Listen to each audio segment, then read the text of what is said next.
Vamos en esta sección a comenzar a estudiar algunos de los comandos de programación más sencillos que podemos utilizar o podrán aparecer a lo largo del curso. Vamos en esta cápsula a ver dos comandos que son el comando if y el comando which. Este último, una generalización del primero. Vamos a empezar entonces con el más sencillo, que es el comando if. Como todo comando, pues empieza con mayúscula y después de poner los corchetes, notaríamos que el if puede tener hasta 4 entradas. Dos de ellas son básicas, es decir, hay que escribirlas. Y la primera que tendríamos que colocar aquí es justamente una condición. Voy a regresarme entonces una celda atrás para mostrarles que puede ser una condición válida. Por ejemplo, podría ser una condición válida esto. Noten que estoy escribiendo un doble signo de igual. En el doble signo de igual, lo que estoy conformando es básicamente un igual matemático, a diferencia del igual sencillo que era una asignación. Noten que cuando continúan escribiendo, este símbolo cambia ligeramente y queda finalmente de esta forma. Otra condición válida puede ser, por ejemplo, pues cosas que son un poco más claras y directas. Por ejemplo, podemos escribir este caso, muy similar al anterior. La única diferencia es que en el primero involucra una variable que no está definida actualmente. Otras condiciones válidas podrían ser, por ejemplo, desigualdades. Vamos a incluir esta. Noten de la misma manera que este símbolo fue construido poniendo los símbolos menor o igual y que cuando continúan escribiendo esto evoluciona a este nuevo símbolo. Uno más, por ejemplo, podría ser en este caso 1 menor, por ejemplo, que 5. Tenemos entonces 4 cosas que pueden ser condiciones. Vean cómo evolucionan cuando oprimo las teclas Shift Enter. ¿Sí? Vean que cuando no existe un valor de verdad definido, que en este caso coincide cuando no tengo definición en las variables, no puedo asignar, decir si esto es verdadero o es falso, no puedo asignar un valor de verdad, mientras que en los otros dos casos puedo tener entonces una condición que es falsa o que es verdadera. ¿Sí? Entonces tendríamos esta situación. Por supuesto que ustedes pueden combinar esto si ustedes tienen una definición que anteceda a este problema. Por ejemplo, voy a escribir ahora d igual a 2. Voy a omitir la salida, así que lo que van a ver ya no va a ser la salida de la asignación de igual a 2. Simplemente voy a incluir una evaluación. Por ejemplo, vamos a poner d mayor o igual, en este caso, ¿sí? Que menos 5. Vamos a ver qué ocurre. ¿Sí? En este caso obtienen verdadero, porque bueno, claramente ahora la d ya no es una variable abierta, sino que ya contiene el valor 2, y por lo tanto, pues la condición que escribí es verdadera. 2 es efectivamente mayor o igual que menos 5. Estos objetos, llamados condiciones, en realidad son ecuaciones o desigualdades que pueden ser utilizados bajo otros contextos, ¿no? Voy a ver uno más, por ejemplo el sol. Este comando sol me permite resolver ecuaciones polinomiales o reducibles a ellas. Y vamos a incluir una ecuación que todo el mundo conoce, que es esta, la ecuación cuadrática. Estoy aquí explotando el hecho que, bueno, la A, la B y la C no están almacenadas. Y básicamente aquí lo que tengo que indicar es con respecto a cuál de las variables que está escrita aquí quiero resolverlo. En este caso, pues lo más interesante será resolver con respecto a X, así que lo voy a hacer. Y lo que vemos es que lo que obtengo es algo que se conoce, bueno, es una lista, para empezar, ahí pueden ver las dos llaves. Y lo que está dentro son dos reglas de sustitución. Cada una de ellas correspondiendo a las dos posibles soluciones. Estas reglas de sustitución son útiles. Yo podría guardarlas, por ejemplo. Las voy a almacenar en la variable sol. Y después puedo utilizarlas. Por ejemplo, podría tener algo así como esto. Multiplicar, por ejemplo, por el coseno de x. Y entonces utilizar este símbolo para indicar la matemática que voy a aplicar una regla de sustitución. Después de este símbolo, diagonal punto, debo de aplicar una regla de sustitución. Una regla de sustitución puede ser entonces extraer de mi variable sol la que yo desee. Por ejemplo, si quiero la primera regla de sustitución, pondría sol corchete corchete 1. Vamos a ver qué es lo que ocurre. Y entonces lo que veo es que obtengo justamente esta expresión en donde la x ha sido sustituida por esta otra expresión. Dado que estoy utilizando o indiqué utilizar simplemente la primera regla de sustitución. Yo podría también aplicar las dos reglas de sustitución de manera directa, de manera que no extraigo nada de la lista, y lo que obtendré es justamente una lista con los dos resultados, como si hubiera aplicado las dos reglas directamente. Así que bueno, este es un pequeño repaso de lo que pueden ser condiciones y es justamente lo que podríamos utilizar dentro del comando if. Voy a poner una condición aquí, entonces vamos a suponer que queremos dar un número, lo vamos a almacenar, por ejemplo este, y quiero ver o quiero formar un comando en donde matemática me evalúe si la A es un número par o no lo es. Bueno, una prueba válida podría ser esta. Dividir entre 2 y comparar esta división. Vean, ahí estoy escribiendo una condición tipo de igualdad. La voy a comparar con esta otra, que es utilizar un comando que me permite redondear. El round es un comando que me permite redondear hacia el entero más cercano. 0.5 siempre se redondea hacia arriba. Y bueno, entonces pues, números mayores pues, se redondearán hacia arriba, números menores se redondearán hacia abajo. Hay otros dos comandos de redondeo que son el comando floor y el comando ceiling. ¿Sí? En cada caso se redondea o hacia el entero mayor o bien hacia el entero menor. No vamos a escribir esto aquí, simplemente lo mencionamos como una referencia. Bueno, voy a incluir entonces o voy a construir entonces esta condición. Si yo redondeo, solamente cuando el número A o cuando lo que esté almacenado en A sea un número par, estas dos expresiones resultarán ser iguales y por lo tanto obtendré un valor de verdad verdadero en este caso. ¿De acuerdo? Cuando el if entonces funciona poniendo una condición y después separando por coma las acciones que yo quiero realizar en caso de que este comando resulte ser verdadero. En este caso voy a utilizar este comando que es print, que me permite ver la impresión de un texto o combinado con variables en la pantalla. Por ejemplo, puedo escribir el número, aquí pongo A, después continúo.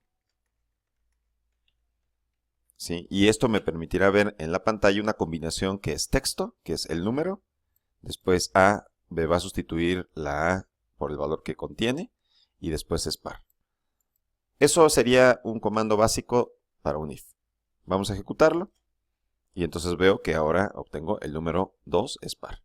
Si en lugar de ello coloco ahora, por ejemplo, el número 1, entonces no voy a obtener ninguna salida al dar Shift Enter, porque no he dicho qué es lo que ocurriría si esta condición es falsa. Solamente tengo una acción que corresponde al caso en que la condición sea verdadera.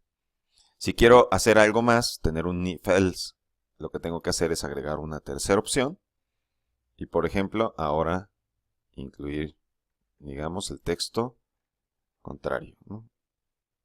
Voy a poner que no es par. Si yo vuelvo a ejecutar dando Shift Enter, entonces ahora si obtengo una salida para 1, en donde me dice que el número 1 no es par, yo puedo cambiarlo. El número 1.5 no es par. Y claro, si yo coloco un par, pues obtendré lo que había obtenido al principio cuando puse el número 2. El número 6 ahora es par. Por último, podríamos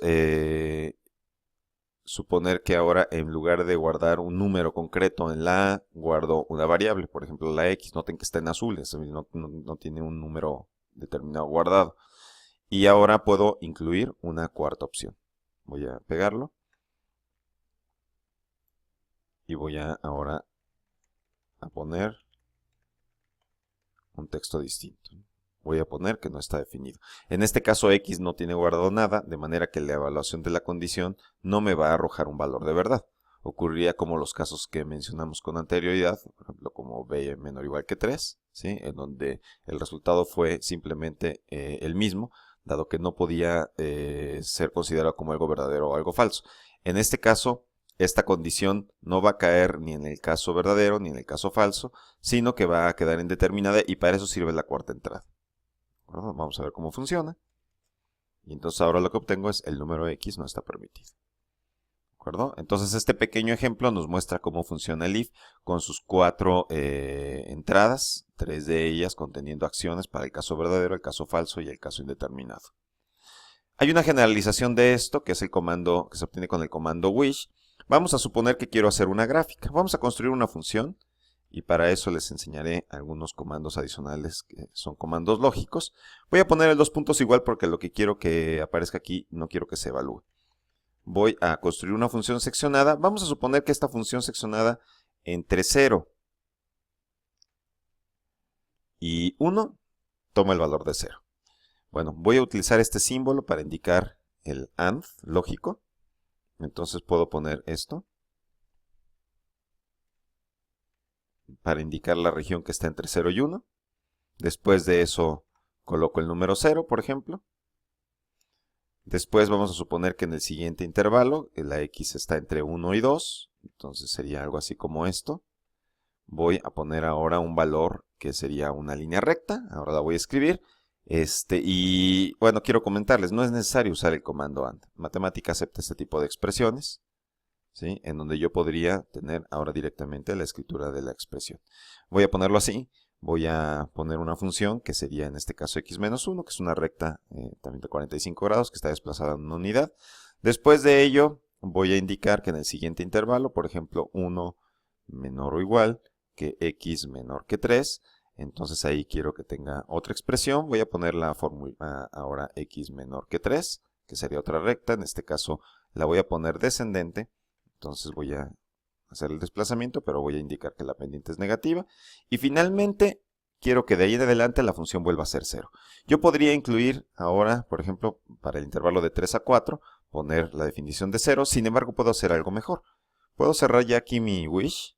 Vean que lo que estoy poniendo es una condición y una acción. Una condición y una acción. Una condición y una acción. Esto lo que va a ocurrir es que va a evaluar la primera. Si la primera es verdadera, pues me dará 0. Si no, se va a ir a la segunda y en ese caso me dará esto. Y si no, finalmente tomará la tercera y finalmente me va a obtener esto. Puede ser que ninguna de ellas sea verdadera y entonces simplemente esto no hará nada. Ahora, quería decirles que, bueno, vamos a suponer que de 3 a 4 también quiero que valga 0. Entonces puedo escribir expresiones como esta, donde digo en esta región o, y utilizo ahora este símbolo como el OR lógico. Y ahora voy a indicar la siguiente región. Voy a decir que si estoy entre menos 3 y 4, por ejemplo, entonces tengamos también el valor 0. Voy a incluir aquí el igual para el 4 y voy a cerrar. Noten que los paréntesis los utilizo para poder demarcar cuáles son las cláusulas que se están construyendo. Primero se evalúa esto, después se evalúa esto y finalmente se construye el OR con ambas. Entonces, lo que obtendría sería una función que es seccionada. Yo la puedo graficar ahora. Puedo tener, por ejemplo, plot, pedir que se haga f de x e indicar, por ejemplo, que el intervalo en el que quiero trabajar es el intervalo que va de 0 a 4, ¿no? Por ejemplo. Puedo graficarlo en una región mucho más grande, pero lo que vamos a ver es que, bueno, finalmente, pues no voy a obtener ninguna gráfica porque la definición solamente es válida en ese intervalo. ¿De acuerdo? Puedo agregar aquí adicionalmente el comando aspect ratio automatic para verlo en proporción. Y bueno, simplemente por complementariedad quiero ver este comando que puede ser de utilidad posteriormente. Este comando les da el residuo de una división. Por ejemplo, si tomo 27 y hago la división entre 4, la división entera, entonces obtendré como resultado 3. Vean, esto es algo interesante. Yo puedo repetir este mismo ejercicio y a pesar de que mi función está definida solamente entre 0 y 4, podría ahora, si cambio la variable y coloco mod x, y coloco el periodo que tiene mi función, vamos a suponer que mi función está solamente definida entre 0 y 4 y quiero que se repita. Si yo cambio esto por el periodo, es decir, el argumento x lo cambié por esta expresión, ¿qué es lo que va a ocurrir? Bueno, para números mayores a 4, lo que va a ocurrir es que me va a quitar los múltiplos de 4 y la definición va a regresar al intervalo de 0 a 4. Y en este sentido ahora ya puedo yo extender el periodo de graficación. Vamos a suponer que me voy hasta 16 y en este caso vean qué es lo que obtengo. Lo que obtengo es la repetición indefinida de la función seccionada que definí solamente en un segmento de 0 a 4 y ahora con este truco de poner el argumento en mod x, y el periodo, yo puedo lograr obtener funciones periódicas. Y bueno, pues básicamente esta es una breve introducción a lo que serían los comandos if y wish. Obviamente pues se pueden utilizar en varios contextos y se pueden hacer cosas mucho más interesantes en relación a su utilización. Muchas gracias.